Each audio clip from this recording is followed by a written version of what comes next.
Our next guests both predicted earlier that jobs would be the defining issue of the debate. So which candidates tackled the topic best and who fell short? Joining us from CNBC Global Headquarters as well tonight, Gary Shapiro is the CEO of Consumer Electronics Association, and Leo Hendry, of course, joins us. He's managing partner of Intermedia Partners, also served as an economic and trade advisor to President Obama during his campaign. Guys, good to see both of you. Leo, can you, as an ardent Democrat, can you give props to at least one of the candidates that was on stage tonight? You know, I think all of them, Carl, failed to, as Governor Strickland just mentioned to Larry, I think all of them sort of brushed aside the magnitude of this jobs crisis. It's enormous, Carl, as you follow so closely every day. There seemed to be, as the governor suggested as well, an insensitivity to long-term unemployment. I did see some nice mentions about manufacturing from Senator Santorum. I thought he alone among the 8 saw the imperative of sort of a manufacturing resuscitation.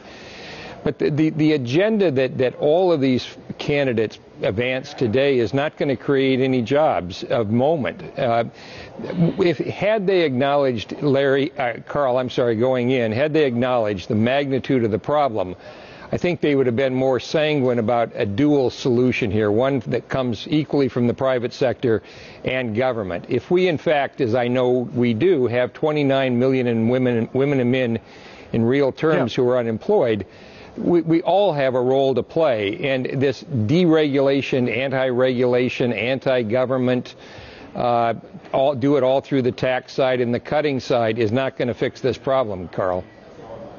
Gary, though, it was a Republican debate, and a lot of the things that Leo's criticizing, criticism of the Fed, criticism of bailouts, the idea that housing needs to basically self-cure, got big applause in this room tonight. Well, Carl, I think it was a great debate because it was substantive, it focused on the economy, and it focused on real issues and real solutions.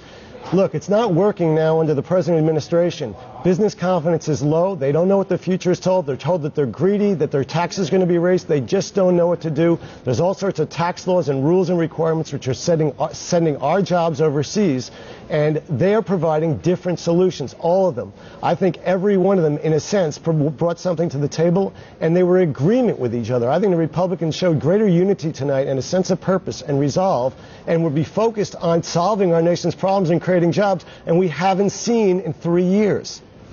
Well, because their policies are different only in various shades, right? There wasn't a lot of crossfire on the stage itself.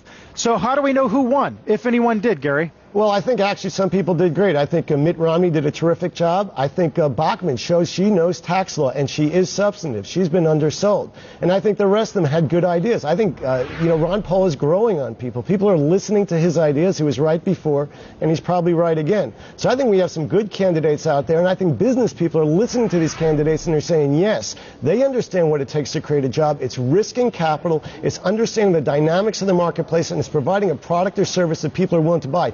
That creates jobs, not government raising taxes, not government telling us what to do and picking the winning and losers. That's been a disaster. All right, guys, thank you for that. Thank Gary you, Carl. and Leo Hendry joining us back at headquarters.